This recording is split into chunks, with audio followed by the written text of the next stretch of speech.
Yeah. The substitute.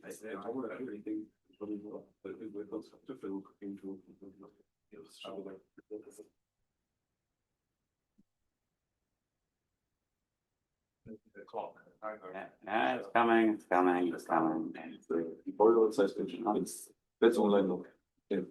Here we go.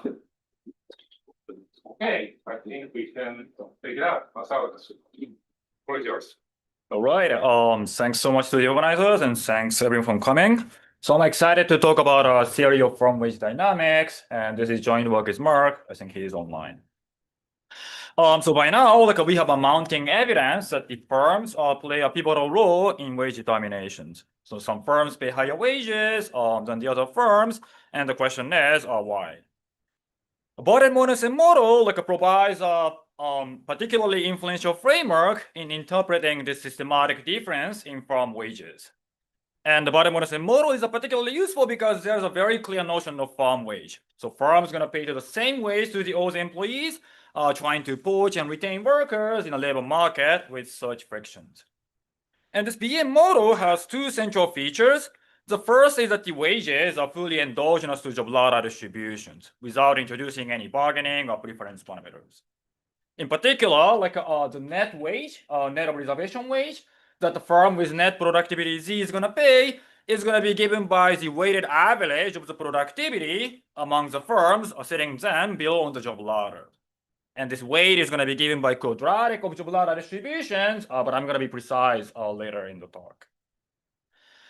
And the second feature is that the firm size and firm wage must be strongly related. So firm size is going to be also a function of productivity, and that's going to be increasing. So high productive firms, they're going to post higher wages, and they end up poaching more, poach less, so they end up bigger in the steady state.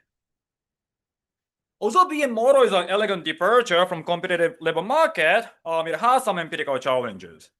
So this came up earlier this week, but there is scant evidence that the firm wage is strongly related to firm size. For example, Nick Bloom documented in the modern US data, there doesn't seem to be a relationship between firm wage and firm size. Howdy Wanger paper document that the size wage ladder doesn't look like a size ladder. And Benjamin Schroeffer has a recent paper comparing different establishments within the same firm. But instead, what appears to be much more robust predictor of the firm wage is the firm growth rate. For example, Howdy Wanger paper documents that the wage ladder seems to be strongly related to the firm growth rate, and Satoshi Tanaka and David have a similar finding in Spirit. However, there is no wage posting framework that we can use to think about these empirical regularities, because literature either assumes that everything is constantly done to scale, so there is no well-defined notion of firm size, or there is no shock, so that the firm growth distribution in the steady state is degenerate. And what we're going to do in this paper is to try to fill this gap by integrating a BM model with firm dynamics, like an Hoppenheim model. So firms going to have a decreasing time to scale production function, face shocks, and an enter-exit endogenously as in Hoppenheim. And importantly, firms going to offer dynamic wage contracts that's going to specify the path of wages contingent on the history of productivity shocks. And using this framework, we have two main results. The first main result is that this framework is going to very naturally resolve all the tensions that the BM faces. In particular, we have a tight analytical characterization of the equilibrium wage contracts and the firm growth rate. And our first equation shows that the value of contract, which is the present discounted value of wage payments to the workers, is going to look exactly the same as Bottom-Monessen model, except that this productivity Z is replaced by what we call marginal surplus. Marginal surplus is defined as a marginal contribution of one worker to the joint match surplus between firms and the workers. And second, firm growth is also going to be only a function of a marginal surplus. And these two equations are going to immediately imply that the firm wage and the firm growth must be strongly related. So high marginal surplus firms, they're going to grow faster. And then they're going to offer a more attractive contract. And on top of that, to the extent that the model satisfies Giblat's law, which says firm growth should be independent of firm size, then that's going to in turn imply that the firm size shouldn't be related to the firm wage. And we're going to argue that this model is going to also provide a unifying explanation to the several empirical regularities in the literature. And our second main result is that this framework is going to call for policy intervention that elevates business dynamism. Meaning the policy is going to induce more entry and more reallocation of workers and more poaching activities. And why is that? The key mechanism that I'm going to emphasize is that in this model, the social cost of poaching is going to be captured by business stealing effect. So when I'm trying to poach a worker, the social cost of that is going to be I'm destroying surplus at the other firms. And that's going to be captured by the average loss in marginal surplus among the firms sitting below me on the job ladder. And this expression is going to be naturally weighted by the job ladder distribution G hat. By contrast, the private cost of poaching is going to be captured by this contract, whatever they have to offer to the new hires. That's going to be weighted by the quadratic of job ladder distributions. And because quadratic of CDF first order stochastically dominates the usual CDF, we can show that the private cost of poaching is particularly higher than the social cost, especially at the high marginal surplus firms.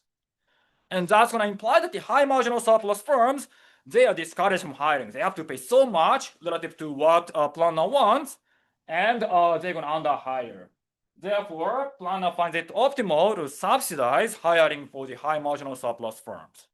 And who are high marginal surplus firms? They are entrants, young firms, productive firms, and subsidy to hiring to those firms is going to end up stimulating business dynamism. And we're going to show that this effect is big in the steady state, and it's going to be even bigger along the transition dynamics. Two quick questions. On the ladder, on the second thing you said, it's not just Berger-Mortensen, because in Berger-Mortensen, firms cannot do anything other than post a wage. It doesn't matter what wages they post. The only thing that determines efficiency is turnover. Turnover is efficient. There's not, so there has to be like a vacancy creation. We have vacancy creation. So that's not Berger-Mortensen. So ranking is going to be efficient. Exactly. So it's going to be about vacancy creation. Exactly. Now, firing. Right. And also Berger-Mortensen is a steady state model where firms already are at steady state. Exactly. Now, suppose I kill firms. Okay, I kill a firm and replace with a clone. Now they have to start from zero. They're going to post a wage where they're supposed to be in the wage distribution, let's say, and then they grow. And now you're going to see the high wage firms will grow more. Right? So you're going to get this from the basic model. Well, I think so. One restriction is the steady state where no firm ever dies, but. Right, but maybe you can give me some references for that. I guess it was like no, just thinking through the model, right? So if you start zero, you start the non-steady state version of the model. Let me look at maybe it's gonna be clear later, but the key thing is whether you're a low wage or a high wage firm. You had the transition. No, you start from zero, you go to a steady state size. If the wage is higher, steady state is higher, and so you grow more because yours is start from zero. But my model is going to be different from that model. No, I'm not just saying, right. Precisely because that model doesn't satisfy Giblat's law. So the key thing that our model satisfies is going to be the Giblat's law, where firm growth rate is going to be independent of firm size. So that's the kind of key difference. That what our model doesn't necessarily be a model precisely for that reason. But let me be clear in the model. Yeah. So this is all what I have in the introduction. So is any? Huh? Yeah. Yeah. Okay, so let me just then jump into the model. So the model is going to be infinite horizon with a time interval dt, and we're just going to mostly take the continuous time limit. And we're going to focus on the steady state for most of part of the talk, but at the very end, I'm going to have a transition dynamics. And then economy is populated by risk-neutral workers and risk-neutral firms, and then both parties are going to discount the future at the rate of R. So the workers can be either unemployed or employed, and whenever they are employed, the flow value from production is going to be B. And they're going to engage in off-the-job search with the arrival rate of lambda U.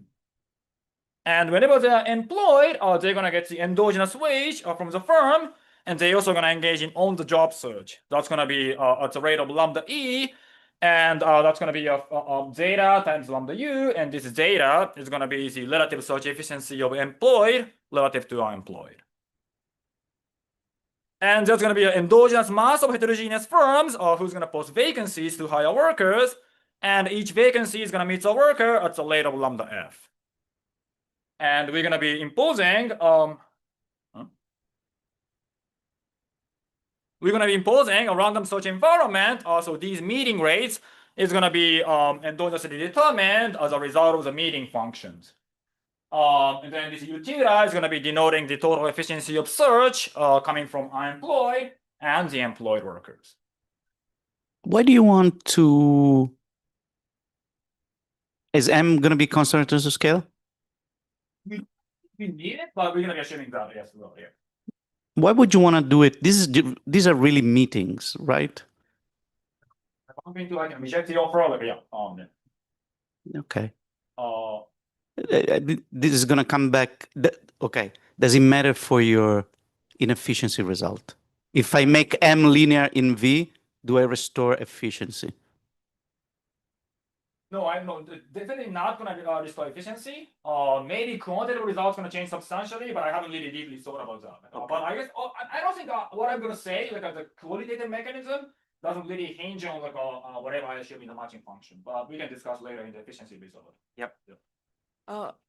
I'm wondering, why do you need a wage posting model with firm dynamics when we already have wage bargaining models with firm dynamics? Yeah, good question. Of course, I'm not going to solve a long-standing debate of wage posting, wage bargaining. I don't have anything to say about that. But of course, like we know that academia we always bargain, but McDonald's workers, I don't think they ever bargain over wages. So I don't think we need one of the two. Like we don't need the other. It's not like that. And of course, we can discuss which labor market models is more applicable, less applicable. Like yeah. So that's the only thing I want to say. We also have wage posting models with firm dynamics already. There are others. It's not like. Well, I mean, but okay, I guess you have in mind like a Mortensen, like yeah. I mean, like the key innovation here that you're going to have about The first medal paper, my paper. Okay, so let me go about technology. So the flow output of a firm like is going to be given by y of Zn. So Z is going to be the idiosyncratic productivity, and N is going to be the employment or firm size. And this is going to be increasing and concave in the firm size, and also this can be potentially negative, in which case it's going to include the fixed cost of operation. And this productivity Z is going to follow a diffusion process, and mu Z is going to be the drift, and the sigma Z is going to be the variance of the diffusion process. And then evolution of employment is going to consist of 4 terms. The first is the hiring, so firms going to post vacancies to hire workers. Firms can always fire workers for free. There's going to be exogenous separation at the rate of S.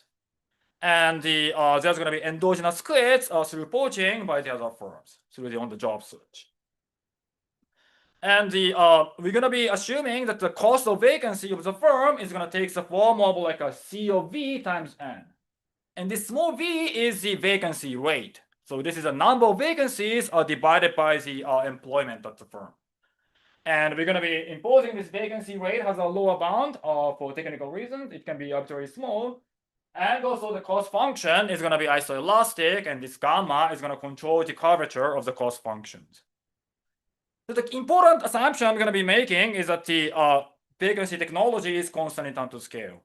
So let me make 3 comments. The first is that this feature is really necessary to match the Gibbert's law. If we had a decreasing time to scale vacancy technology, like in a Baden-Mortensen model, then that's going to imply that the larger firms are going to systematically grow slower, which is not what we see in the data. And second, this assumption is really key for the tractability. All the math works so nicely, mainly because of this assumption. And so this assumption has been common in the literature, like Mortensen, Carl Squisher. I can name like many papers that impose this assumption. Big bar. Oh no, C of V. C is a function. And there's going to be a free entry with entry cost CE, and there's going to be exogenous exit at the rate of bar kappa. But on top of that, there's going to be endogenous exit with scrap value equal to 0. What exactly is CRS? Oh, okay, sorry. I said that. Okay, doubling the number of vacancies, doubling the firm size is going to double the cost. Sorry, why on that? So it's not little v, it's like big V or something. Number of vacancies divided by the firm size. It's just called Right. the Mortensen, eh? Yeah, exactly. Exactly. Yeah, so I can double the vacancy and then from size, that doesn't change D because it's a rate, and that's gonna double N, so cost gonna double. Yeah. Now let me talk about the wage contracts. So throughout, we're gonna be assuming equal treatment within a firm, like in a bottom-one-ascent model. That means that the firms have to offer the same wage to all the workers inside the firm, and whenever firms wanna fire workers, they have to flip the coin in deciding which workers to fire. And this implies that the everyone in the firm, in a particular firm, is gonna have the same expected utility in that firm. And firms gonna offer history contingent contracts with commitment. So whenever firms are born, they're gonna specify what is the wages and what is the firing probability for each possible realization of the productivity shocks. And because this has to apply to every worker, the moment the firm is born, it sets out the entire Exactly. path of flow wages, history by history. Exactly. But okay, you might say this is crazy, like, but it turns out in equilibrium, like, contract is not going to depend on history. That's something we're going to see later. But let's call it, it's a date zero choice from the firm's perspective. Setting up like that. So when from the bomb, I'm going to just specify every single for every single possible path of productivity. This is a wage. This is a firing probability that you guys are going to get in the firm. If I'm gonna hire you in T periods later, that's in the date zero. It doesn't matter, I guess. I guess, yeah. I mean, yeah. You write it as a function of all the states anyway. Yeah. Well, yeah. Doesn't matter. Yeah. And workers cannot commit. So whenever they get a better offer, they're gonna just they are free to go to the other parts. And we're gonna be denoting this WT as the workers' value in excess of our employment value. So this is how much they are happier relative to our employment value. And as in the optimal dynamic contracting literature, we can introduce a fictitious state variable, which is a promise utility, to write the firm's problem in a recursive form. Okay? So the firm state variable is going to be productivity Z, and the firm size N, and whatever promise utility I have committed in the past. So this promise utility summarizes all the past commitments that firms have made in the past. And the firm's going to maximize the output minus vacancy cost, minus wage payments, plus the continuation value. Subject to the promise keeping constraint. Firm said we're going to deliver W, so they're going to deliver it either through the wage payments, or through the on-the-job search, or through the continuation value that they're going to promise in the future. And this B is the expected continuation value from the perspective of the workers. So that's an expectation of like a W. So when a firm enters, you pay a price and you get a draw from the productivity distribution. Yeah, I'm going to talk about that. Yeah, but exactly, yeah. And yeah. So you're an ongoing firm, the productivity process is going bad. Can you do the same thing? Pay that same cost, get a new draw. Following a diffusion process. Yes. Yeah. And if it goes bad, the way the model works, they exit, right? But instead, suppose they just get a new draw at the same cost as a new entrant. Yeah. Without disbanding all of the labor, I suppose. Yeah. They just have to fire all the workers and they're just going to go out of the market. Yeah, but suppose, I mean, it would be natural to say people can get a new draw just like a new firm can get a new draw. And it seems like you could work through the implications of that and see what difference it makes. So let me think about it and get back to you. So, yeah. Did you suppress some notation in the value function? So yeah, when you separate, yeah, your value is something I can't control. It's Yeah. the equilibrium, what the other people are going to do to you. Where's Where's that in the notation? Yeah, exactly. That's a net. So if I separate, I'm gonna get zero because I'm gonna get implement. So remember, W is the in excess of my implement value. If I separate, I'm gonna get zero.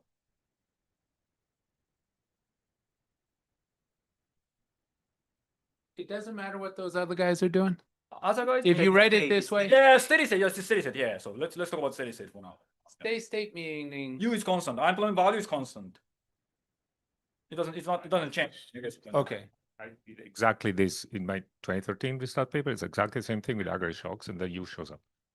It's the same contract. shows up. Yeah, U shows up. Yeah. Okay. I mean, it's not the model is identical except for curvature. Okay. And then like a firm like size is gonna follow the following low motion like so the firm size is gonna come from like a change in like hiring like some workers gonna be poached and there's gonna be exogenous and endogenous separations. And here like F is denoting the vacancy weighted distribution of the Promise utility. So this is distribution of utility that workers are facing. So whenever workers bump into like a firm vacancies, this is a distribution of offers that they are facing. And that's why 1 minus F is going to capture the retention probability that firms have.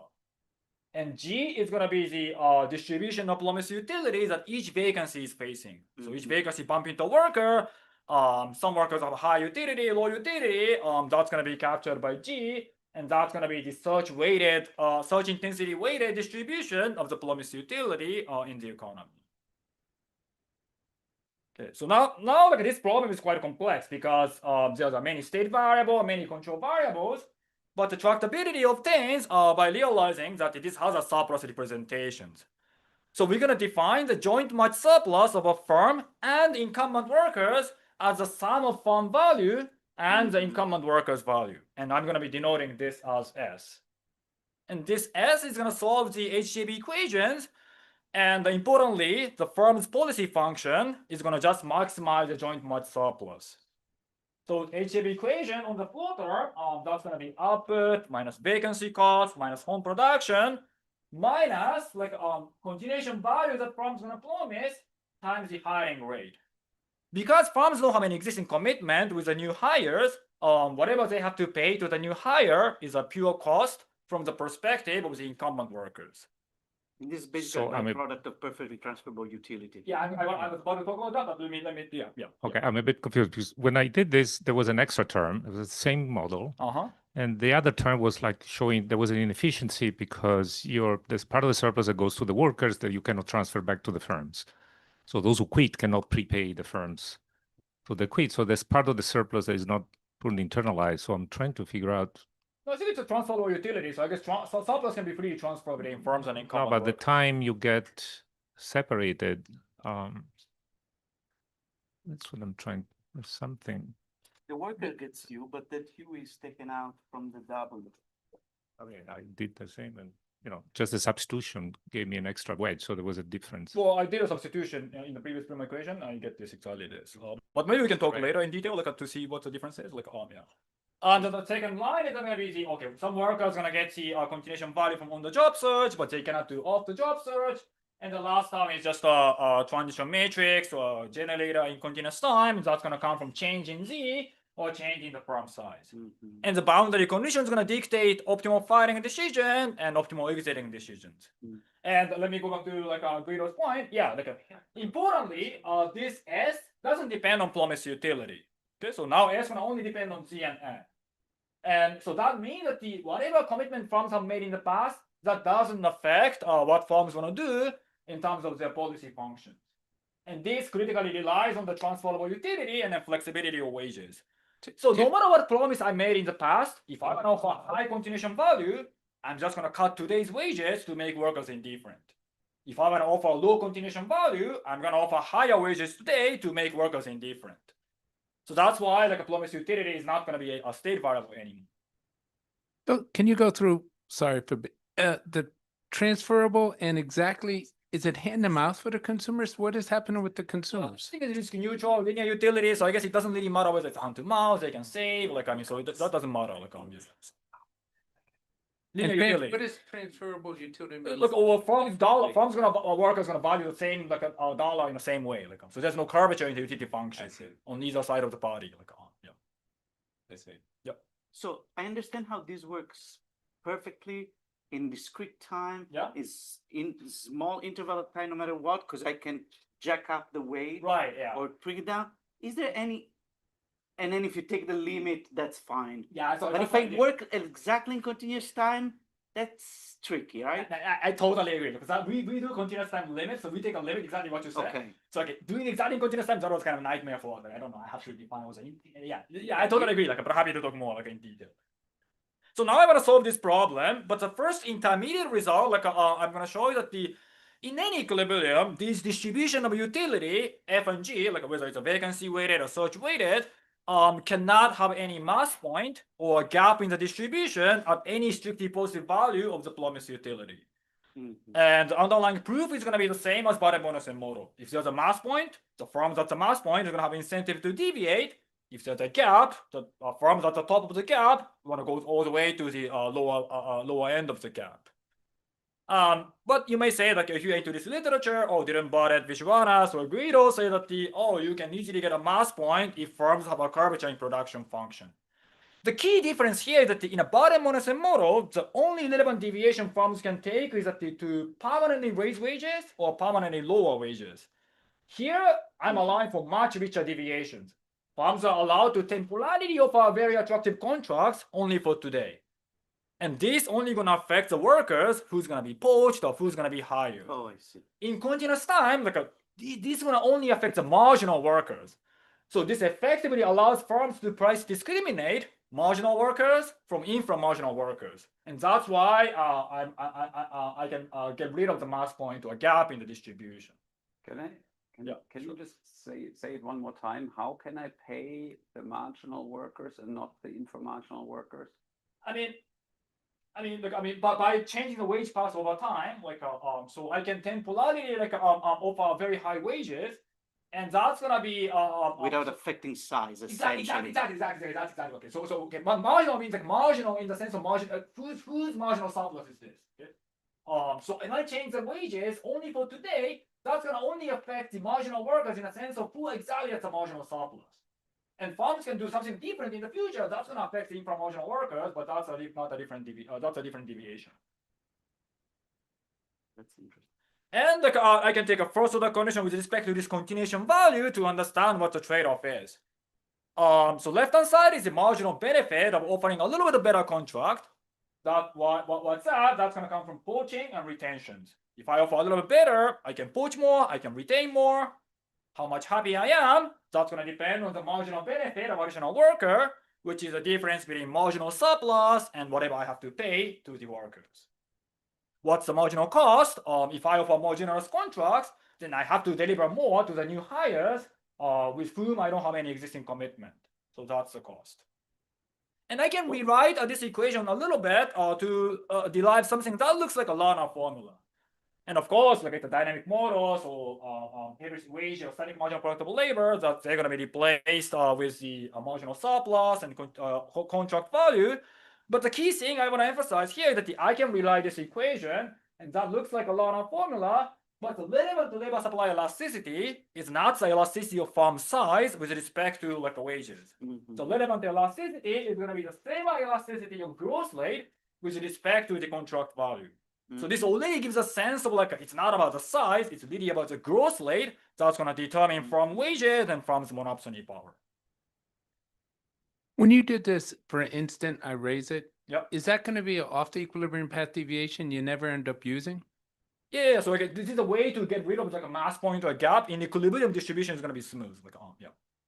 So it's an opportunity that you added that gets rid of something. Exactly. But along the I'm equilibrium happy path, I with. never see any of that.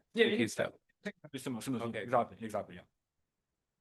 And the first order condition with respect to vacancy rate is going to take the familiar form. So left-hand side is the marginal benefit of posting one more vacancy. Right-hand side is going to be the marginal cost of posting a vacancy. And from here, like we can derive two results. The first result is that all the relevant heterogeneity, firm heterogeneity, is going to be summarized in marginal surplus because Z and N enter into these equations only through the marginal surplus. So marginal surplus is a sufficient statistics for the firm's policy functions.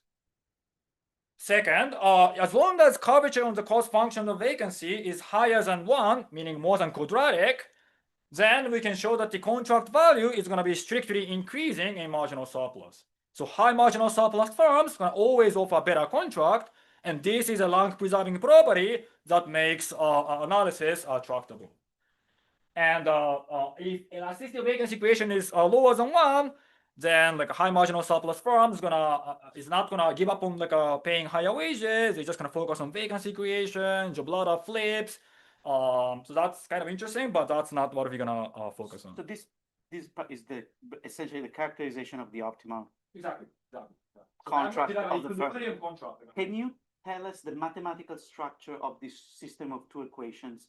So I should think of them as equations for which two unknowns, and what Also, type yeah. of equations they Big are. V and small v, like those are unknown. Those are positive. Sorry, but the surplus is still, Yeah, some of the indulgence. Yeah, Yeah, exactly. But given like not a that's right. Yeah. So I mean, the hard part is to show it's increasing Z and N. I don't need to because I guess I'm not gonna show it. Okay. So it's gonna be But I mean, If you want to talk about efficiency, you have to show that turnover is efficient. The workers are going to the marginal surplus. Okay. Yeah, D and separately. And So, I mean, the planet hairs. No, plan. Okay, I'm gonna We're show not there. that's We're gonna not there yeah yet. through marginal sample. Yeah, yeah. So what I take from this is that V Yeah. is history independent. Exactly. V is So- gonna be only depend on marginal surplus. I mean, if I know marginal surplus today, I'm just gonna offer the same contract and what the history was. No, because the V This is was not not the, Dropped out. Yeah, it dropped out. Yeah. the promise So utility go- has go over dropped that out. again. Yeah. Go over again that you dropped out something. Okay, so you might say, okay, why doesn't promise utility matter? Okay, well, suppose like I don't know. Okay, suppose. Oh, that's right. No, that's right. Utility. Okay, I mean, those farms gonna have Actually, I mean, those farms gonna offer like Yeah, right, some sorry. contract. I mean, no matter what the past promise utility is, I can just adjust two Right, different right, wages that's right. to make workers But then, did that. to deliver the workers exactly what I promised. change So I can just, okay, if I promise a lot, I just wanna pay a lot of wages today. If I promise slow, I'm gonna pay low wages today to deliver whatever continuation value I wanna deliver. And just to double check, if I had curvature in the worker's utility function, then Yeah, this wouldn't work. Curvature, I gotta keep track of that promise utility, definitely. And Yeah. and- Yeah. And one last One last question. The reason I can do that without affecting these other workers is because I can load it into a sufficiently small interval in time where I'm trying to think about why can I give a lot of money to my existing workers without giving also a lot of money to workers that I then attract from the outside. And I guess what's happening is in a small time interval, the number of outside workers that I can get, even if I offer a huge amount of money, is very small.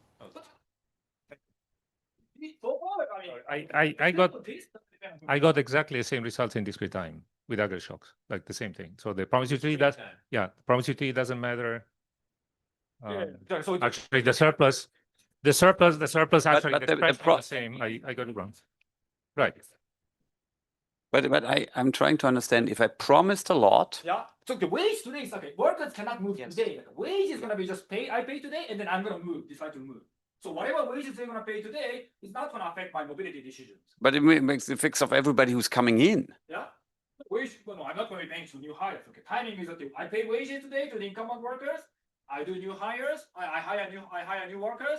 Then I'm gonna pay. next Ah, so In that interval. yeah. Okay. That's important. You have to take the limit. Promises to the existing people. Yeah, exactly. Right. and then you Exactly. go afresh to the new No. people. Exactly. You could fulfill It's not that really a promise continuous without- time model. It's a discrete That's time not model confused with a with limit. cylinder sum is Yeah. you have to, in discrete time, if you had to keep it fixed for a month. Uh-huh. Oh, because. But I cannot move in the market, yeah. You're treating the old guys Yeah. asymmetrically from the brand new guys. Exactly. So Exactly. you don't suck in more new Yep. guys. That's Yeah. why you don't have to do it. Exactly. Exactly. you might wanna. You should expand on that. a I little think bit. you should really explain that. Guys, okay, maybe I should be more careful in discrete time setup, like timing or something. Yeah. Yeah, got it. And- Because usually I expect these people to all get the same. Yeah, okay, got it. Yeah. No, I'm gonna think more about the discrete time thing. Yeah, right. Yeah. To carefully explain timing. Yeah. Let me just close the model. And Trump's gonna draw some productivity and initial employment from some distribution. I mean, they're gonna just directly hire from my employment. There's gonna be free entry condition. Expected profits gonna be equated to the entry cost. Stationary distribution is gonna solve column 4 equation. Value by employment is gonna be the home production plus the job offers. Aggregate vacancies and employment, they're just standard. I mean, vacancies just sum over the vacancies. Unemployment, 1 minus employment. Okay. So we kind of missed firm exit, and you explained Oh, firm's exit is gonna be boundary condition, like on, yeah. Whenever surplus turns negative, they're gonna exit. Okay, yeah, thank you. Entry, when they enter, do you have a separate enter slide? Separate what? When they enter slide? Do you have a separate? Right here. Yeah. Okay, right here. What do you do to enter? You pay a cost, CE? Yeah, I enter. I'm gonna endow with Solica workers. Conditional- Then you pull some shots after you enter? Yeah, exactly, yeah. Just go through that when you Huh? get a Wait, chance. so I enter, I pay a cost, I enter, I'm endowed with some initial employment, initial productivity, Ah. and then I'm just gonna do the same thing, like as I said, like yeah. Why is that all the surplus there as opposed to? Because they are endowed with unemployment, it's never optimal for the firms to pay anything above unemployment value. As long as workers don't quit, it's fine. So I'm just gonna promise them exactly that. I see. value. I see. So when I enter, I'm giving you, Yeah, which is zero, exactly, and I'm exactly. taking all the surplus, and then the path will go up. Exactly. That's why like there's no like a term that's gonna come from. In fact, it's gonna jump. Yeah. If my Z0 is high enough. Yeah, that's right. Gotcha. Yeah, that's right. Do you connect what you draw from when you enter to the equilibrium anything with or is that a pre-specified? What is that? What you Side- draw, what are the initial conditions you draw? Is that connected to anything it does? Yeah. Which is what? Here, Here, a separate set of parameters, exactly, okay. So I know this is a standard setup, but the interpretation is problematic. You get a draw from some distribution at a cost, but you can't go back and get another draw if you don't like what you got. Or this is somehow summarizing a sequence of draws, and this is how much it costs to get the best one. And then you're continuing and things go bad and somehow you can't do the same thing again. And you, what you're saying, but I don't have anything to say. Like, yeah. So yeah, but I feel you. Like, but yeah, I don't have anything to say. If you put in a endogenous. so much for that question. If you put an endogenous choice of the firm to shut down, then you could do what he said.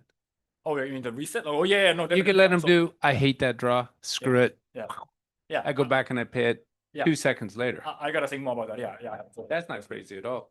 makes sense. Yeah, I agree. So let me just explain what's difficult in this model. It's because like there's a gigantic fixed point problem. So firms gonna take this distribution that's given. They're gonna decide whatever they wanna do, and then this has to be in turn a fixed point problem.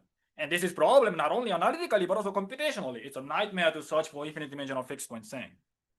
But the key thing is again rank preserving property. In fact, I know a lot about what distribution has to satisfy in equilibrium. If I want to know fraction of workers who are paid below my contract, I just need to know how many workers have marginal surplus below me because of strictly increasing property of the contract. Likewise, if I want to know like how many vacancies are offering better contractors than me, and then I just need to figure out how many vacancies have marginal surplus are higher than me or lower than me. And then given these like G hat and F hat, which is the distribution of marginal surplus, firm's first order condition is going to collapse to ODE in terms of the contract value with respect to marginal surplus. Exactly as in Bode-Morrison model. It's the same math. And that's why I reached this conclusion. This is the main analytical result. The equilibrium contract that firms going to offer, firms with marginal surplus SN, is going to be given by a weighted average of the marginal surplus among firms below them on the job ladder. Weight is going to be given by quadratic of like a job ladder distribution. Why quadratic? It is because firms have two motivations to raise wages: poaching and retention. So the G hat square, that's inverted JUD would be the equivalence between the price posting and the auction. Exactly. Yeah. And then second thing is the firm growth rate is going to be also a function of marginal surplus. The poaching probability as a function of marginal surplus, vacancy rate, that's going to be also a function of marginal surplus, retention probability, that's also going to be a function of marginal surplus. And these two results not immediately imply that there must be a tight link between firm growth and the firm wages. On top of that, to the extent that the model satisfies Giblat's law, which will be the case, then the firm growth rate shouldn't be related to firm size. That's going to in turn imply there shouldn't be any link between firm size and the firm wages, and that's going to go back to the original motivation I had in the first slide. G hat is including the unemployed, right? As a mass point. Okay. There's a mass at zero. So can you just elaborate one more? So the condition, so where do you see Gibrat's law here? No, I don't see the. Okay, because this is not, right. Okay, okay. I mean, this is not just to clarify, this is not a full characterization because Sn is a nodules object. So if I want to bring it to, right, so if you, right. What? So if I want to bring it to data, you have to tell me how S depends on N and Z. Okay, that's what which is usually the hard part. So yeah. I mean, what I like most about this characterization is this can open up the door for computation. Like, now I can plug this thing into HAB, and then the HAB and KFE, it's just going to be a system of differential equations, which I can solve for equilibrium in 10 seconds in my laptop. So I don't need to do a nightmare search for infinite dimensional thing. But okay, I'm having a little bit hand waving because I haven't said anything about the wage per se. As it is, wages are not determinate. You know, wages are indeterminate. Why? Because what's been done is V. Remember, V was an expected continuation value. Because everyone's risk neutral, no one cares how we're gonna split V. We can create a huge variance, sum-to-T, no one cares. But I'm gonna impose a natural refinement, which is to introduce a little bit small risk aversion on the worker side, and that's gonna naturally select the path that's gonna minimize the fluctuation in wages. And with this refinement, we can show that in fact wages are tightly linked to this V contract value from term here, and also there are some additional terms that's gonna capture compensating differential. So if contracts are expected to be better, firms need to pay less. If workers are expected to receive better offers in the future, firms also need to pay less. But in the calculation, because we find W and V are very strongly related. Okay, so now let me, like the remaining 10 minutes, let me just go through the quantitative results. So calculation is going to be intentionally boring. I'm just going to assume Cobb-Douglas, a geometric linear motion to ensure Gibrat's law, and the matching function is Cobb-Douglas. And I'm not going to target anything about wages, so I'm just going to target standard farm dynamics moments and labor market flow moments, and then I want to ask what my model says in terms of the farm wage dynamics.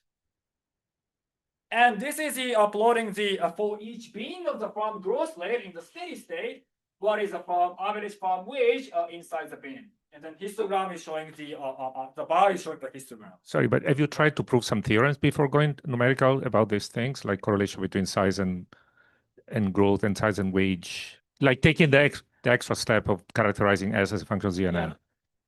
Okay. Said already. So yeah, I mean, yeah, but you know, because it's going to be in the distribution, yes, that was not an easy task. You're not trying to do, though, firms grow fast, conditional on survival, but when they're young, they fail like maniacs. Yeah, You're not, are you going to try to get into that side? No, I don't have like an endogenous exit in my calculation. I can do it I can easily do it in my computer, but this calculation, I don't have it. So now we see that strong relationship between farm growth and then farm wages. I mean, going from like a minus 50% growth rate to 50% growth rate is going to imply a large variation in wages. That's going to amount to 40 to 60%. So this is a quantitatively strong forces in generating wage dispersion. By contrast, the relationship between farm wage and then farm size is almost entirely flat. And this is going to come from the logic that I've already explained. And these two figures are consistent with empirical evidence that I talked in the beginning. A Barrett-Morrison model predicts growth is degenerate, and this has to be strictly increasing. So I get a starkly different conclusion. Is there a parameter value for which these two things align? Let's say lambda U and lambda E, or lambda E going to infinity? Yeah. Oh, yeah. Because the reason why they're different is that it takes a long time to become big. Yeah. And that's not forecasting very much or predicting very much my current productivity, which determines my wage. Right. Okay. No, I agree. Maybe if I take the limit of infinity, then yeah, I agree. Wage distribution should collapse to a mass point. I think that's right. Yeah, but I haven't really deeply thought about that. Can I just ask, these employment shares, there seem to be a fair number of people that are in firms that have very large swings, like minus 75%, plus 50%. Is that how the data looks like? So the deviation of the farm growth rate. So if you just plot this in discrete time, I don't even know what the interval is, you would see that. And you would see that, you would see 15% where the firm gets 50% more workers and another. Okay, I need to remember exactly what it was, but it is highly dispersed in the Yeah, there are a bunch of small firms. Yeah. So I have the other question. Yeah. When you do that's to go back to the standard deviation. Yeah. In the data, did you do conditional on survival? Yeah, this is See, because you yeah, I get can gigantic use my differences LSP because like 3/4 of the firms fail. yeah. They go to No, zero. this So the is growth conditional- rate goes this- to, I think this is conditional on surviving, like yeah. and you redid the data that way? Because you'll wipe out, Yeah, because in the model, everyone's gonna survive, like yeah. in the data, did you do it that way? Yeah. No, I need to ask 'Cause then- Michael. Like, I guess I'm not 100% sure. Like, yeah. Because if you don't watch it, you'll be mixing up what look like the existing guys going up and down with, Yeah. that's not what happened. 2/3 of those guys failed, and you got a bunch of zeros and stuff like I'm gonna that. double check. Yeah, I'm gonna double check. Yeah. Well. Okay, so okay, maybe okay. Let me just quickly walk through the positive implication. Then I'm gonna go to the normative thing. I have an implication farm life cycle. So the model implies that the farm wage should decline monotonically over the life cycle because marginal surplus is high for young firms. Is this what we see in the data? Yes, this is exactly what we see in the data from Johannes job market paper. So he documents that the farm wage conditional adjusting for worker compositions, farm wage monotonically declines over the farm life cycle. Second, another implication is that the pass-through of productivity into wages is going to be higher in the short run. Because marginal surplus is going to jump up, so I want to grow faster, I'm going to pay higher wages. But as firms going to add more and more workers, the wages is going to phase out in the long run. Is this what we see in the data? Yes, this is exactly what we see in the data from Brian job market paper, looking at the pass-through of stock return to farm employment and wages. In fact, we do see higher pass-through to wages in the short run relative to the long run. Let me skip this. And then now let me spend the remaining time on the efficiency and optimal policy.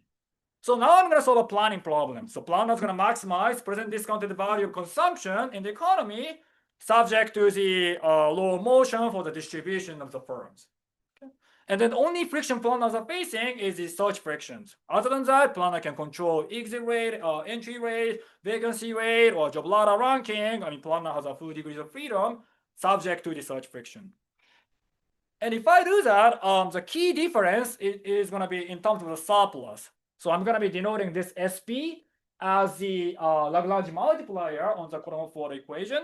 That's going to be the social surplus of a firm. Okay, and then that's going to solve the following HJB equations.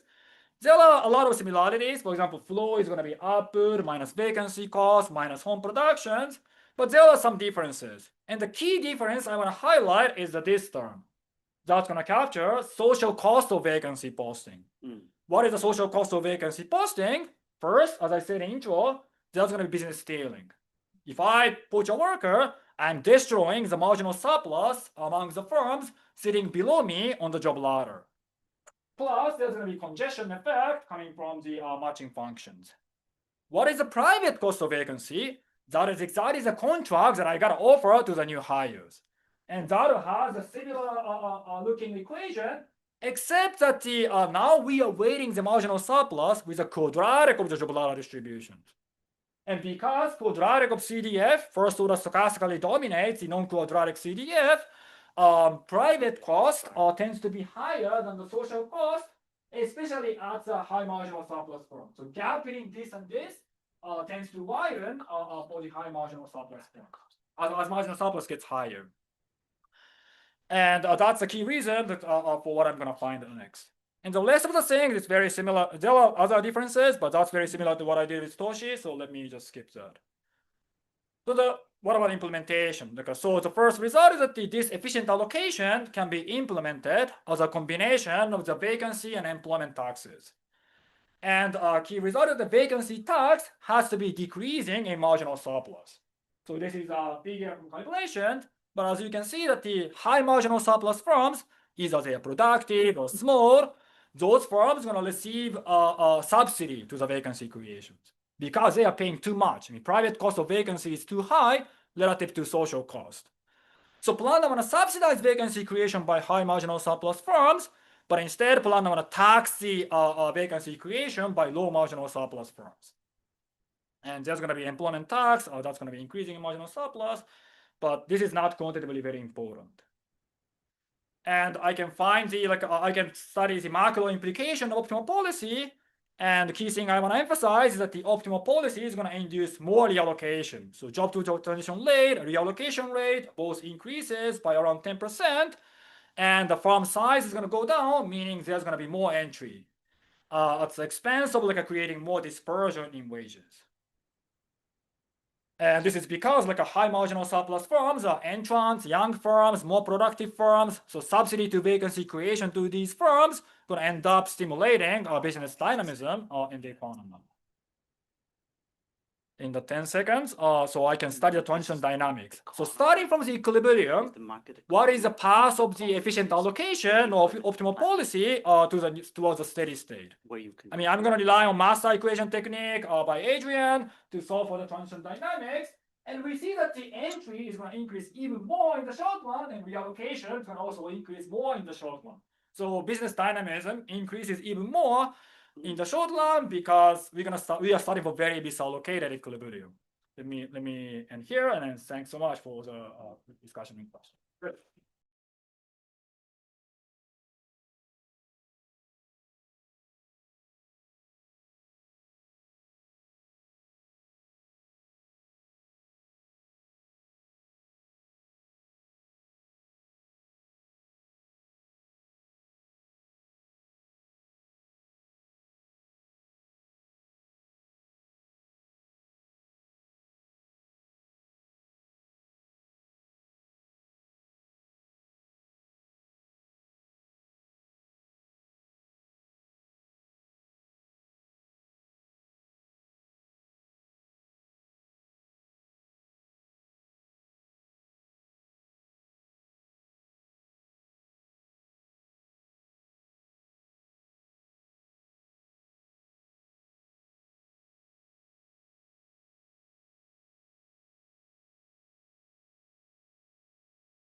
Okay, last but not least, closing, modestly, please pay attention. It's going to be a rush question, but we have rushing attention. Running, okay. You guys presenting. Okay, There she is. so, so thank you so much for putting the paper in the program. And given that I'm the last one, I want to take a moment to thank Philip, Guido, and Giuseppe for putting this wonderful program together. Thank you. Yeah, you better wait, hold on the bell. Okay, this is joint work with Anton Chermukin, and these are not the views of the Dallas Fed, the St. Louis Fed, or the system. So what are we going to do here? So in models of monopsony, firms pay below marginal product.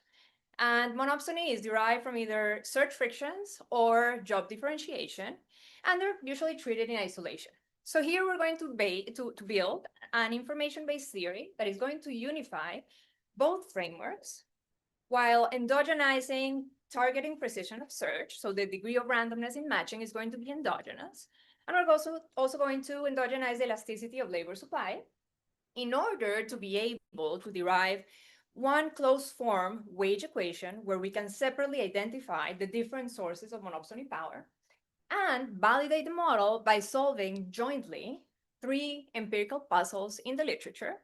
The first one is going to be the BLM puzzle, so the sorting puzzle by Bonham, Lamadonna, and Manresa, 2019, where they show that there's strong assortative matching, yet flat wage profiles. Second is the Akane puzzle, where they show that there are large markdowns in macrodata, yet tiny firms effects in the microdata.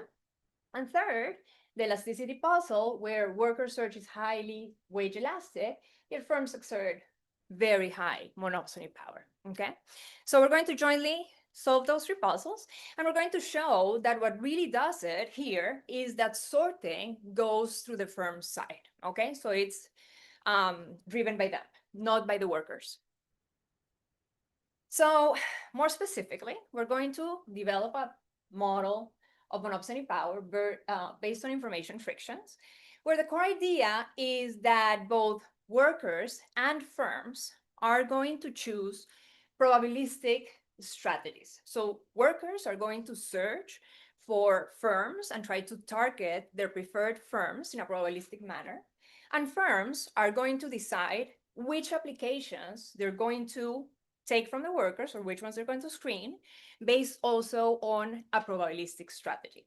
And they cannot fully or perfectly target those preferred firms or workers because there are information frictions that are going to prevent them from doing so.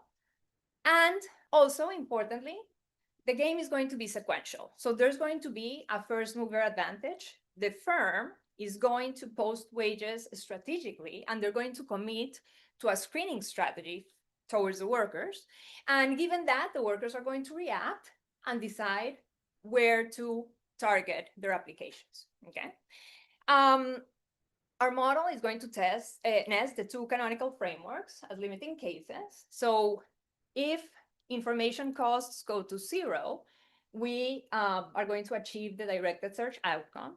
And if costs tend to infinity, then matching is going to be random, okay? What do we find? So if you guys cannot stay awake for any longer, I'm going to ask you to remember the next 2 slides.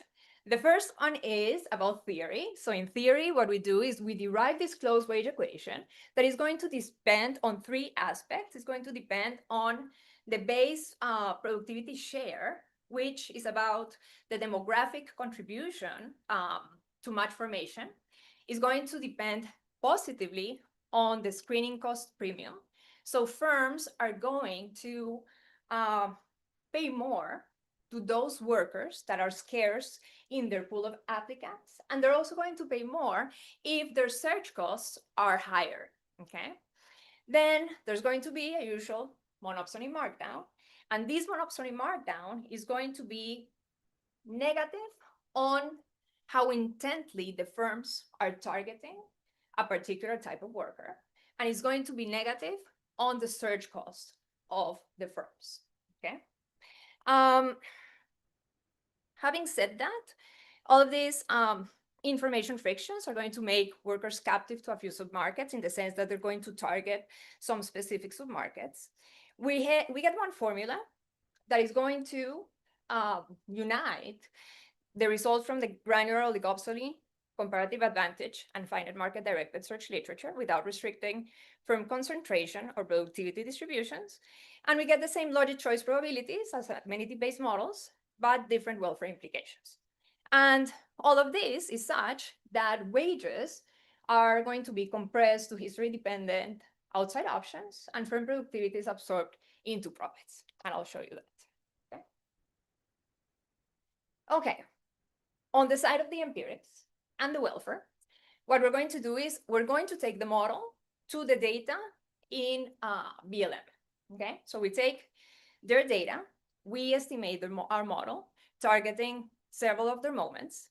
And what we find is that what allows us to solve these three puzzles jointly is the fact that it turns out to be the case that the search costs of firms are lower than the search costs of workers. Hence, for firms, it's easier to screen more accurately the workers than it is for workers to sort themselves into firms. So at the end of the day, in equilibrium, this is a firm-driven sorting regime, and that's what gets us the solution for the three puzzles, and we'll talk about that. And then on the welfare side of things, we find that the planner is going to raise wages to pull unmatched workers into the market. So basically, employment is going to expand in that situation at a somewhat lower surplus per match. And the cost, what we find is that the cost of monopsony is really an extensive margin failure because there are too few matches. No, it's not really about bad composition. So hopefully we're able to get to this part of the results, but if not, which I may anticipate that we may not, that's what we get on the welfare side of things. So can I get a good approximation of your results with the theta of the firm set to 0 and the theta of the worker set to infinity, which means random applications and then perfect screening on the firm side, picking the most valuable worker? If I use that approximation, which I think is simple enough, we get an outcome that is very similar to Okay. that in the estimation. So workers apply close to randomly, but the firms cannot choose a delta distribution in the sense that what you're describing would allow them to target someone perfectly. So they do place a much higher mass on certain workers, but it's not, fully directed in that sense, which you would get in what you're describing. Okay, so we're standing in the shoulders of giants, obviously, many of you here. So I'm gonna skip through that so that we can dive into the model. So let's go into the environment and the primitives in detail. So we're going to have, obviously, two-sided heterogeneity, and workers and firms are going to strategically search for each other. So workers are going to be identified by X. So there's going to be a type X of workers, which goes from 1 to W. And importantly, there's going to be a mass mu sub X of each worker of type X. Likewise for the firm, there are going to be types firms of type Y, which go from 1 to F, and there's going to be a mass mu of Y of each one of those firms. Okay. What's the surplus of a match? Each specific match between a type X worker and a type Y firm produces a surplus f of xy, which is greater or equal to 0. And the workers are going to get a wage, which is type specific by match specific criteria. So basically, a firm will keep a profit which is equal to the surplus that they get by being matched with a specific worker of type X minus the wage that they would pay to that specific worker. So note that this implies that firms post a menu of wages, right? So they're not just posting one wage for everyone, but they post a menu that is conditional on the type of the worker, okay? And of course, there has to be feasibility. So the surplus has to be greater or equal than the wage, and the wage has to be greater or equal than 0.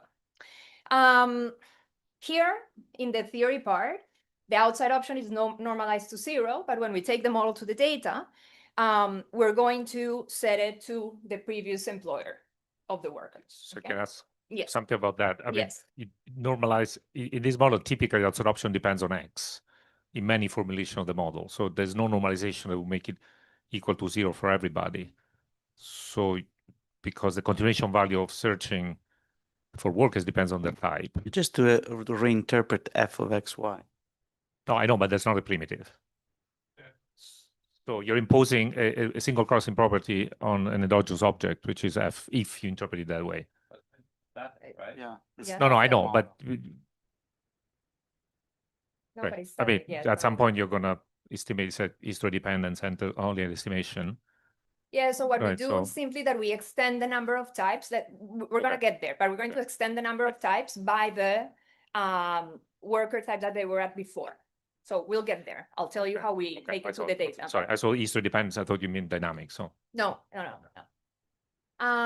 Okay. Then there are going to be two information frictions. Workers cannot costlessly locate the right firm to apply to, and the firms cannot costlessly identify the types in their applicant pool, okay? And then there's one detail. So I'm going to show you in just a moment that we're going to have a congestion function that is going to matter for the matching technology. And we can assume that firms and workers, or either or, can internalize the effect that their choices have on that congestion function, or they may not and be myopic, okay? So I'm just going to leave for your reference those cognitive parameters sitting there because I'm going to use them in some places for the planner's problem and so on. But basically, we're going to assume throughout the model that I'm going to show you that no one is internalizing the effects that they're going to have, that their choices are going to have on congestion in the market, okay? I'll be more clear about that in just a second, okay? is this supposed to capture granularity in a sense? That's what you have in mind? Like if I'm granular, I know I'm affecting the market. If I'm atomistic, I don't, or not? Or am I missing? Not in No. that sense. Okay. So it's about how intently you search for someone specifically. And that's going to change, you know, the congestion in the market. Okay. So let me get there while when I show you the function. We're getting there. Okay. Okay. So as I said, firms are going to move first and they're going to commit to a particular screening strategy.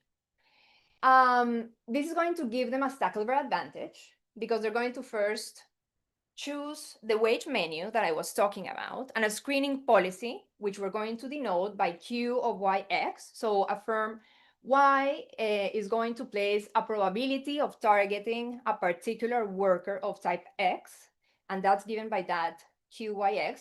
As you can see, that's a discrete probability distribution, okay? And once the firms have chosen that wage menu that is conditional on worker types and has chosen that screening strategy for the workers, then the workers are going to decide how to choose their probability distribution of applications. So basically how to target the firms, okay? And of course, the firms have a first mover advantage, so they can anticipate how their Q and their wages are going to affect the Ps that the workers choose in equilibrium.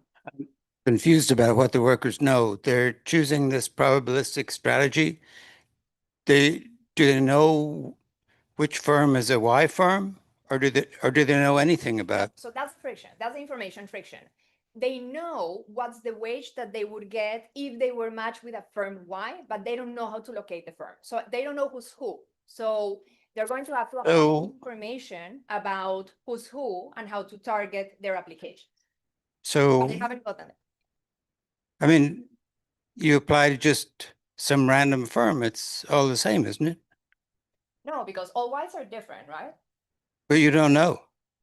No, but you know the Y that you know the distribution, right? you would get with them and the probability that they will take your application as well. I mean, you know the distribution of Y's, The distribution, and yeah. you know yeah. But the production function. Yes. so in a directed search framework, which you think you said you nest, fix my type Y. If I offer a wage, an arbitrary wage, that is known to the other side and affects how many and what type of workers I'll get, is that element shut off here? In the sense that I see that P is a function of Y, but it's not a function of the menu of things posted by the firm. No, so there's that element here, but you cannot target with full precision that particular firm. It's like you know that there's a firm Y out there because you know the distribution and you know what's the wage that you would get with each one of them. No, but there are many firms Y. I want to deviate from what the other Ys do and offer twice the wage. Do I affect who arrives at my firm? Assume that all the Ys post the same wage and all the X. No, but I need to be able to calculate. Yeah, okay. That means that there is no incentive to offer a higher wage to attract more. Okay. Within the supermarket, yeah. So I haven't mentioned something that is going to be important for that. So, But you could have specified this as I randomize over wages rather than types. Yeah. I mean, it's another model, but which is closer to, direct. So I'm looking, I cannot target the high wage, the low wage. P of W is opposed to Right, P of W instead of Y. Anyway, go ahead. But I mean, usually think you would. I mean, you're going to care about the two, right? But because we haven't gotten to the workers' problem. So I'll show you the workers' problem, and they're going to take into account the two dimensions, right? They're going to take into account the probability of forming a match, which depends on the queue, and then the wage that they would get by matching with them. The queue usually depends on the wage itself. Yeah. So, No, right. Anyway. It doesn't in equilibrium. So we haven't gotten there. You're moving ahead. Mm-hmm. But I'm a bit puzzled because there was this statement that it would nest directed search, of which I have a very precise notion what I think it should nest. Maybe you have a different one. But usually in these models, I see things and I form queues over the things that I see, right? When this case is W and Q. Now, if all firms do the same thing, then you're right, I only have to go for Y. If all Y firms do the same thing, I just don't understand how you look at a deviation, right? All my fellow firms in Y post the same thing, but I think, oh, I would like to post a little bit of a different wage. How does that work? We assume that all Y firms post the same wage. Yeah, but I still have to think about what happens when I deviate, right? Because I have to understand my incentive of posting a different Q, a different W, and so on, right? I need to know out of equilibrium what would happen if I had chosen something else. There seems to be like, you could have millions of equilibria where all the Ys offer a wage of $10 and an individual Y can do nothing to affect that. In your math somewhere, because You write down the firm prompt, Yeah. you gotta say. So we "I do haven't- something else. So we haven't gotten to, so let me show you the Yeah. problems, okay? Yeah. Because you're anticipating like everything that is happening, Yeah. okay? Yeah, So, it's in the strategies. That's why it's different. Once you put out the strategies, we do anticipate because that's what you write on the Okay, board. That's fair, Right? that's fair. Um, I just had to choose a way of showing you everything, it's just, it's a lot. Okay, so, so once workers have seen those Q, Y of X and the wages, then they chose their probability distributions over the firms, okay, given the search costs, right? And the information frictions, of course, which we're going to get to. Then at that point, workers have chosen a distribution, right, over firms. They submit their applications to those firms, and pools of applicants form for each firm of type Y. Now, each firm of type Y is now going to choose from that pool of applicants. They're going to choose that distribution of attention, which is the same Q which they had committed to before. So now they apply that Q to that pool of applicants, which they know the composition, right? And the pools realize as expected for them, given the sequential nature of the game. And a pair meets, okay? So at that point, you have a submarket of a firm of type Y with a worker of type X, and everyone in that submarket is identical. Okay, so within that submarket, individuals are identical. Because they are identical, and now there can be miscommunication in the sense of, if all the Y's are identical and all the X's are identical, I'm standing there with each other, who am I going to actually end up matching with? Then we stipulate a matching technology that is going to take care of that matching technology, okay? And we denote that matching function by M, and C of XY and D of XY are the masses of workers and firms that actually meet within that submarket, okay? And at that point, they're identical. So we had this conversation, Philip, some months ago. So at that point, when they meet and that matching function, operates and takes place, then it can be the case that the match forms or that it doesn't. Okay, some matches at the end after the meeting don't happen, and some of them they do happen. Now there's another element. The matching function depends on a congestion function P of XY. That congestion function is the one that takes care of this misallocation given the homogeneity of types within the market, and it depends on the masses of type X, type Y, and the strategies that each one of them chooses. Now, here's where I said that both workers and firms can decide to internalize the effect that their choices have on that congestion function, or they may not. Okay, so they can internalize, the worker can internalize the effect that their choice of P of XY has on the congestion function, and the firm can internalize the effect that their choice has on this congestion function, okay? I mean, And- Atomless worker, there's Atomless workers, and then there's people who are representative equilibrium who are not Atomless, because it's a whole group of us. So when you say, run those sentences back and say, each Atomless worker can do that, or the group of all workers of that type can somehow do it. The group of workers of that type Okay. can do it, I see. yes, exactly. But then when they meet, the market is homogeneous, and then you have to sort for, you have to figure out the yeah. Can I still ask? I usually have a particular physical structure in mind for these things, right? In particular, when I heard your initial slide, you said like the firms do something, the workers do something, the firms then screen the firms in their applicant pool, right? That's the workers in their applicant pool, right? Now here it looks like this queue thing could totally mean I'm going to a market where no workers are. Just imagine you choose a queue of 0.5, but the workers choose a 0. Then you show up at a market where there is nobody. Let me, hold on, a couple of slides. I need to show you more stuff, okay? And then we can come back to this. Okay. Okay, you ask it again if it's not clear, okay? Wait. Okay. Let me see if there's something else important that I want to say here. Okay, I mean, commitment matters, right? So committing to screening in stage 1 removes time inconsistency. So that's the fact that, that queue that they choose at the beginning, anticipating what's the P of the worker, they stick to that.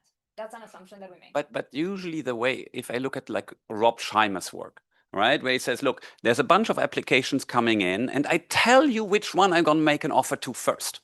Right, it's among the things that actually flood into my door. If nothing floods, right? If Pat doesn't come, I said I would screen Pat first and give him the job. But if Pat doesn't come, I'm not going to put some probability. Yeah, no, they have to come to you. Right, but if P is 0, how do you want to put screening probability on them? Wait, Okay. I need to So show go- wait. Happy to wait.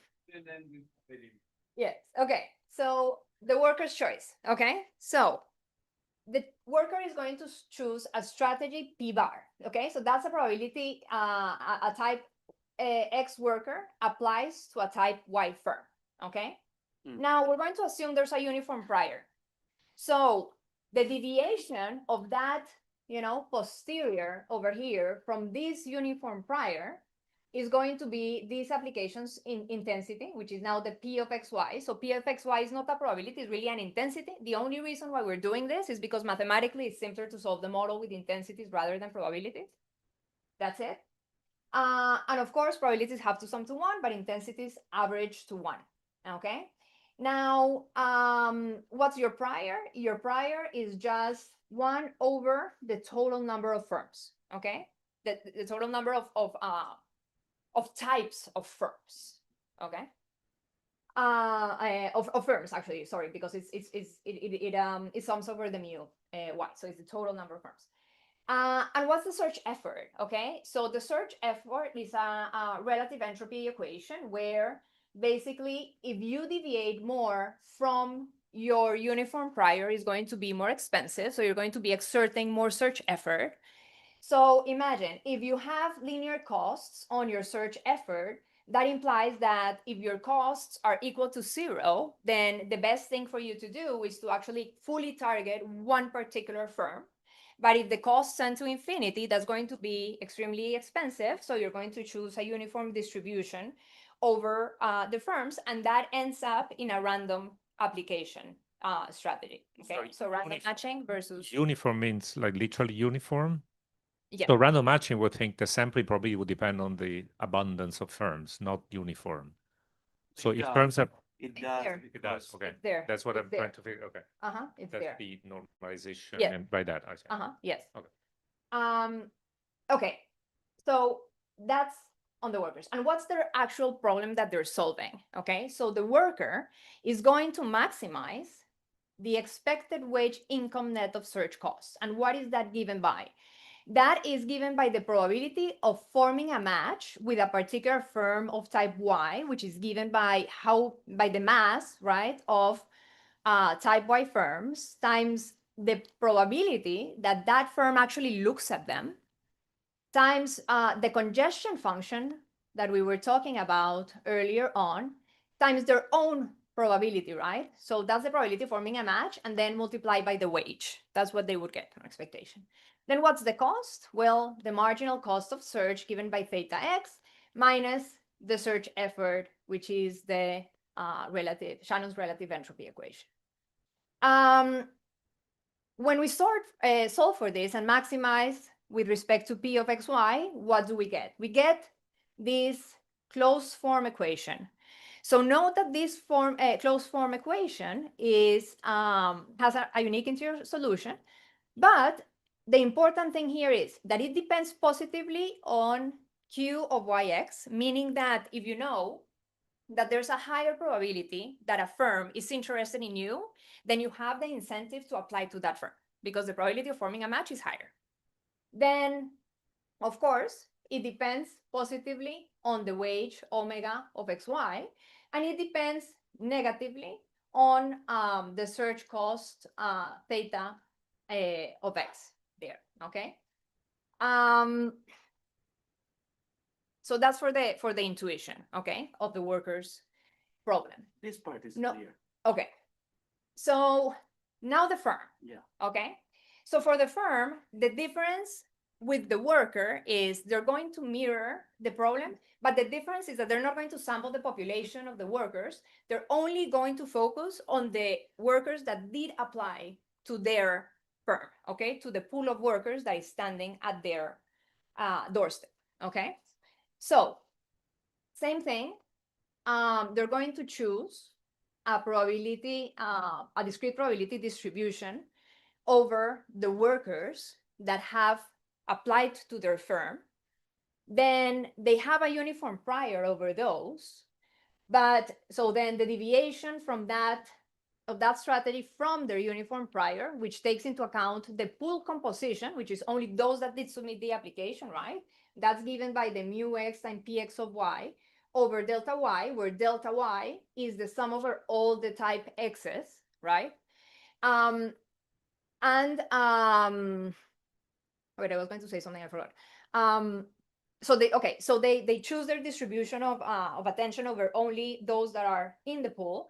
That pool was expected when they chose they choose the Qs and the omegas, and is realized in equilibrium. Okay. Okay, same screening effort. The difference again is that here we have the pool of workers that showed up at their doorstep. Is not the general population again, which is important. Yeah, so I think this is clear, is the mirror image of the other. I think in terms of language, it's helpful if you were to say workers are applying to Y markets. X workers apply to Y markets. Firms in Y are gonna have all the firms in Y are gonna meet a population of X's, and then they pick from that. And then there is a matching function that makes sure everything adds up. It seems like it's a market structure. It's not like I'm applying to the individual firm and then the firm is choosing. You apply to a type. So there is a market, an XY market, Yes. So a market Y. Okay. Yes, But then that's perfect. Yes, perfect. Then my question is, I don't understand the meaning of the Stackelberg thing, because I'm a firm okay. in the Y group. There is nothing I can do to affect the beliefs of workers when they apply to the Y market. And therefore, there is nothing I can do to change the composition of the X's in the Y market. So that's why I don't get the Stackelberg bit. No, What is the- wait, what is wait. the first No, mover because advantage? no, wait. Because here they're going to take that into account, okay, in this problem. So the firm, But there is nothing they can do to change the PXY. no, they're taking into account the effect that their choices have on the PXY. So the PXY, But But all- it's impossible. They don't move as a. all the Ys together, not the individual The firm. Y, I think the that's, so it's not a Nash equilibrium concept, I think. is I don't think you're doing Nash equilibrium because the individual firm within Y is atomistic. so Yeah. Yeah. It cannot influence it's anything. really about the market people, like the Y firms All the together. Ys together, right? I guess I choose. Or if you have one firm The per Y. Y, choosing, yes. So the Ys choose the X. no, but they deviate collectively. Fine. If you had one Y per firm, wouldn't that be okay? Each firm is one Y, then that would, Yes, I mean that. Yeah, that shows. Then I they mean, would be yes, fine. that changes the. Yes, that. But you're the only firm with one Y. it affects the results. Yes, I mean if you have only one type. But then that would be Nash equilibrium. Because then you're the only one who can deviate. Otherwise, it's not Nash. Yeah. Anyway. Okay, I have to think about the Nash issue, Giuseppe. Can I still ask one Yes. last thing? So there was this thing about the wages, whether they all choose the sales at the same time. I think we just discussed that. The other one is these people, I'm still in the interpretation, these people apply to me. I look at my applicants and I do something with it. And just imagine I say, look, I take a random one. Just give me any of the applicants.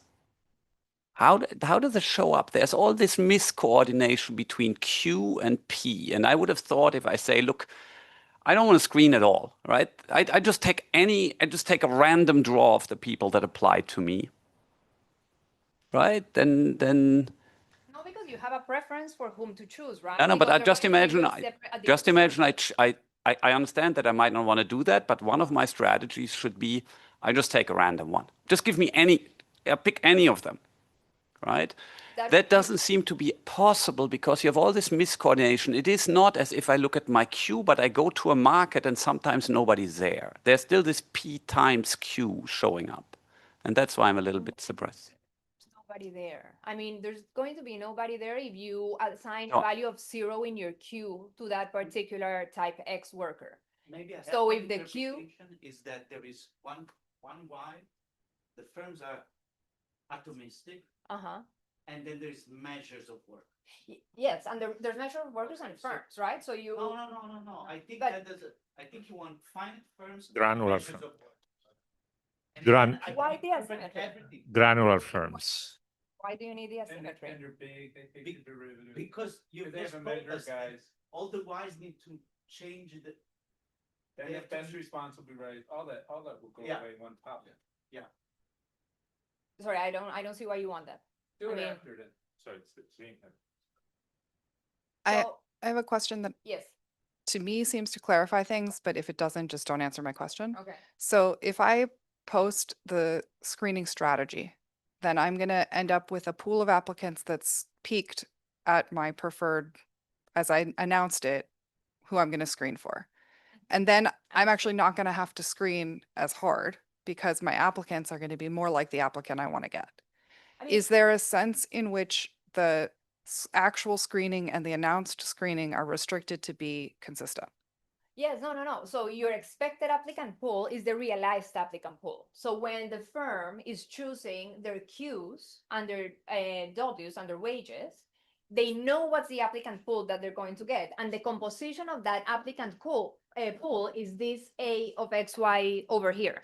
So they know exactly the share of a particular worker of type X that is going to show up in that pool. I think So But if so suppose screening is infinitely costly, Mhm. but I announce that I will definitely screen. Everyone No, who if it's applies to infinitely be, costly, then but you're I- going to just but shoot I a won't- flat. but I won't actually screen because I know that at that point, everyone who showed up is going to be the one I want. And so I don't have to screen at that point.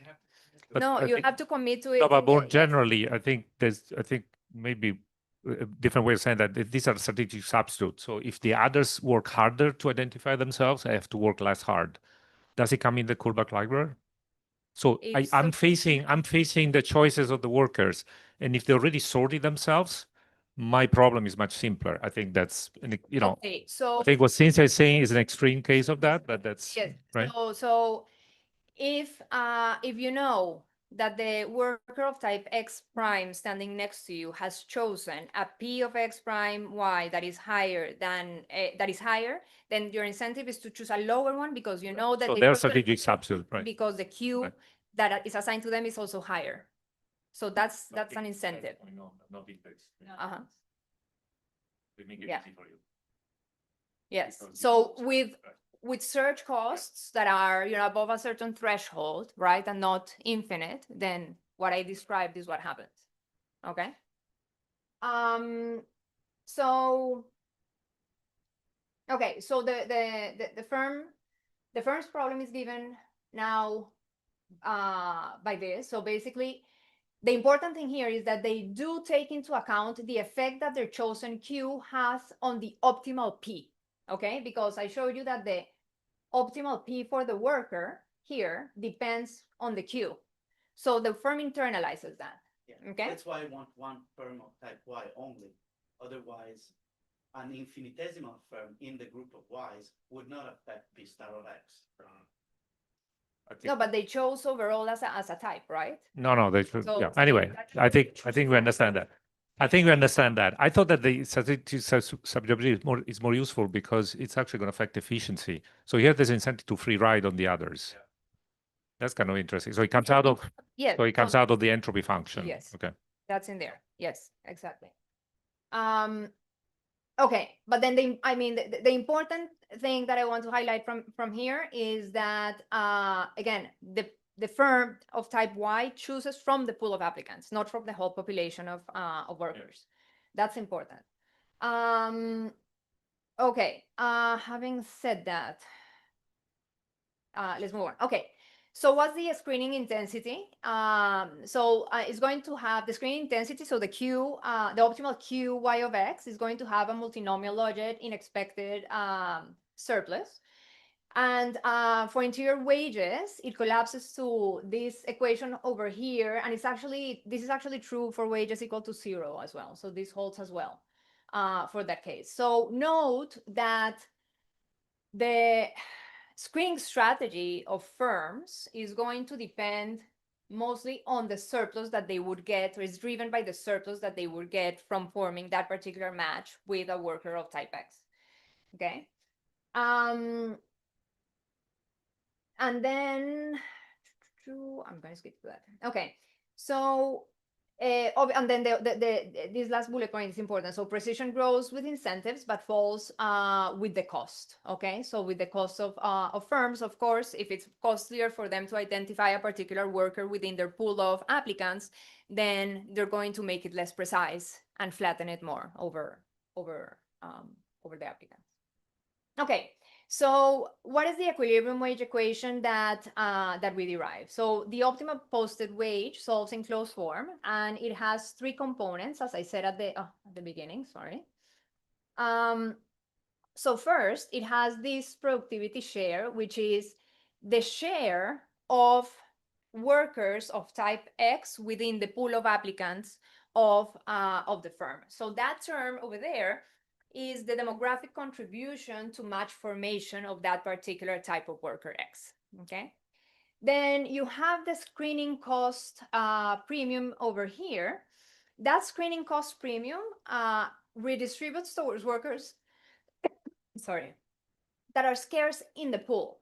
So that's seen here in the 1 minus A of X, because A of X is the share of workers that of type X that are in your pool. So if there are less of them, then you're going to redistribute wages towards those that towards them. But it also depends positively on the search cost. So if for them it's more costly to identify a particular worker of type X, then they're going to offer a higher wage to that worker. And then finally, we have the monopsony markdown, which is given by this 1 over Z of X Y. And basically, the monopsony markdown is the inverse elasticity of rent extraction. And as you can see, it's going to be negatively dependent on how much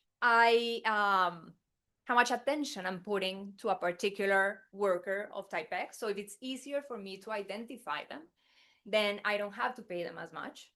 And it's going to be also dependent on the worker's costs. So if for the worker it's costly to identify me as a firm, then I don't have to pay them as much either, okay?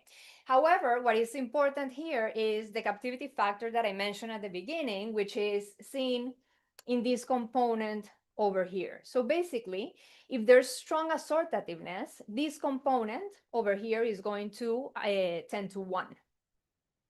And this means that even with strong assortativeness, the markdown stays large, even as the search cost for the worker approaches 0. Okay? So, sorry, I keep so that's so this piece is important because assortativeness is going to be important for the monopsony markdown. Okay. Can I just briefly ask, the wages of all the other Ys, where are they in the equation? Are they in the A? Right. What do you mean? So I'm Y firm, I'm choosing my optimal wage that I'm posting, right? The other firms also choose optimal wages. Does my wage not depend on what they have chosen? No.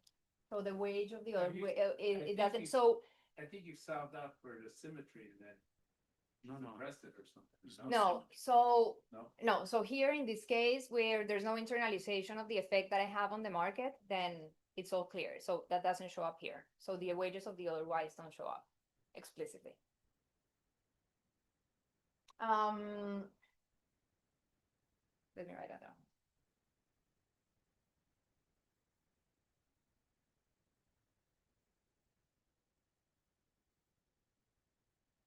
Okay. Okay, so basically, there are 5 structures, sources of monopsony power that show up in that equation that I just showed you.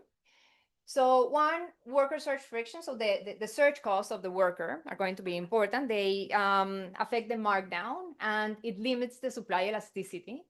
The firm screening cost, it dictates informational spillovers, and the firm value, firms value the large pools to kind of spread out the cost of processing information, basically. So that's what it does for the firms. Labor market tightness matters. So it amplifies or dampens power, depending on whether, of course, there are more workers than firms or vice versa. And equilibrium sorting. So the applicant, the cross-applicant competition is important because, full sorting will kill the premium, but maximizes the markdown, okay, given what I just showed you guys over here. And then the sequential wage setting, the pre-committing menus converts elasticity into market power. Okay, so I have 5 minutes. I'm gonna skip through the planners. Huh? 15. No, 5 plus 2. 5. 7. 7. 7? Seven. Okay.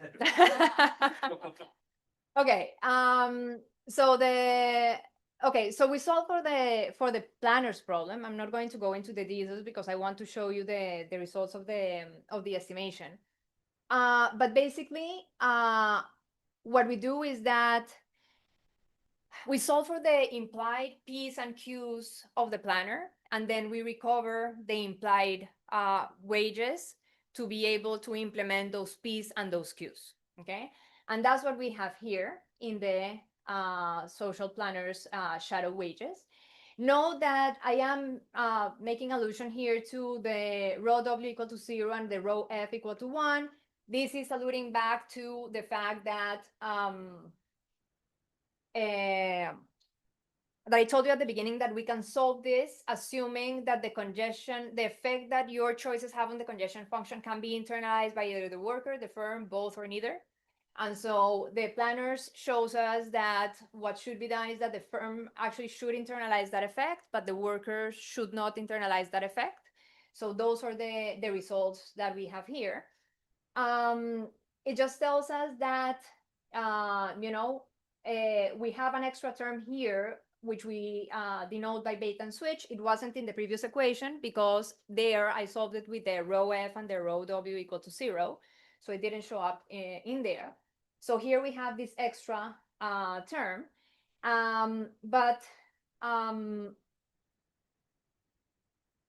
apart from that, yes, okay. So that would be the competitive equilibrium wages, and we'll come back to those later on in terms of the welfare. I guess I'll just make a quick comment because we won't have time to spend time on those. Okay, the estimation. So we take the model to the BLM data. So in their data, it's Swedish match employer-employee data. I guess most of you guys are probably familiar with this. There are 6 worker types and 10 firm classes. So here's where I was saying the important thing is that the way that that we do it is that we expand the state space such that we have the 6 permanent types times the 10 prior employees, such that there are 60 searcher states. Okay, so that's where the outside option now depends on the previous employer of the worker. Okay, these are just details that I won't have time. Okay, so this is just these are just the results in BLM. So on this plot over here, we have the mean log wage and the firm type Y over here. So the main point is we fit the wages in their data pretty much perfectly. And you can see that the point is that they're, very flat wage profiles. Here on this plot, we have the proportion of workers, worker types, and then the firm type over here showing that there's assortative matching in the data. So we are able to fit our model to this data, so we replicate these results. So this is just showing that we replicate the same as they have in their paper. How do we do this, or what is the outcome that generates that data? Well, here are the firm search cost and the worker search firm search cost and the worker search cost. What I want to highlight is the scale. So note the scale. Here goes up to 4.5. Here 0.25. So the search costs of the firm are way lower than the worker search costs, and that's what generates firm-driven regime, which is what we get from our model over here. So basically, in the model that I showed you, you could have gotten 2 separate types of sorting. One is the regime 1, which would be worker driven, and the second one is the firm driven regime. In the worker driven, you get low search costs for workers. That means that they will sort themselves via their applications. So this would generate steep wage gradients because that will direct their attention to particular types of firms. And this would be more on the directed search intuition of things. Now, under regime 2, we have that the workers have high surge costs. There's strong monopsony power because of that.